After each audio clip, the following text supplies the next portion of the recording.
हम लोग आज गोला के बारे में जानकारी प्राप्त करेंगे।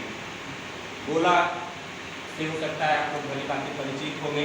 आप लोग गेंद खेलते हैं, फुटबॉल या वॉलीबॉल या इस तरह का पॉकेट जैसे क्रिकेट वाला बॉल।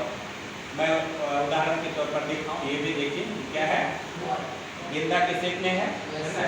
तो ये भी गोला, इसी तरह के शेप की जो वस्तुएं होती है उसे गोला कहते हैं। अब गोला से संबंधित हम लोग गणित बनाने के लिए कुछ सूत्र समझेंगे, जानेंगे।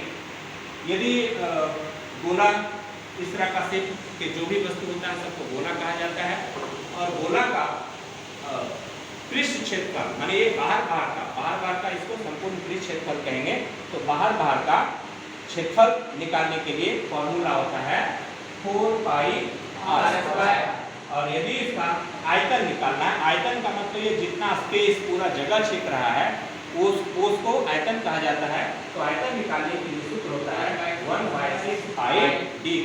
हम इन फॉर्मूलों का उपयोग करके क्षेत्रफल, गोला का क्षेत्रफल और गोला का आयतन वगैरह निकाल सकते हैं। यदि इस गोले को हम दो भाग में काट दें, बराबर भागों में काट दें, तो वो अर्धगोला बन जाता है। अब थोड़ा देर के लिए मैं एक एक्सपेरिमेंट के रूप में बताऊं कि यदि ये गोला दिया हुआ है, कोई वस्तु गोलाकार, यदि कहा जाए कि इसकी त्रिज्या नहीं पता है, आप इसकी त्रिज्या पता करके और इसका आयतन निकालो और इसका क्षेत्रफल निकालो, तो कैसे निकालो? मैं उसके लिए एक उपाय बताता हूँ। जैसे आप गोला ले लेंगे और गोला लेने के बाद कोई भी दो बुक ले लें या इस तरह का ईंटा ले लें, जैसा वस्तु रहेगा, और उनके बीच इसे आप इस तरह से रख देंगे। और रखने के बाद दोनों पूरी तरह से सटा दीजिए, है ना।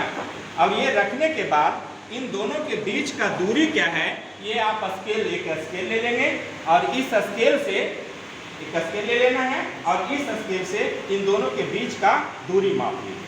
मान लीजिए इन दोनों के बीच का, दोनों किताब के बीच का दूरी 4 सेंटीमीटर है ना। तो ये इसके लिए क्या हो जाएगा, डायमीटर हो जाएगा, व्यास।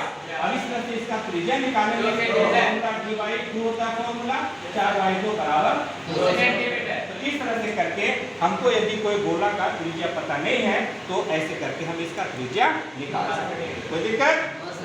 और उस जब त्रिज्या ज्ञात हो गया तो उससे संबंधित क्षेत्रफल और आयतन भी निकाल सकते हैं फॉर्मूला का उपयोग करके। ओके,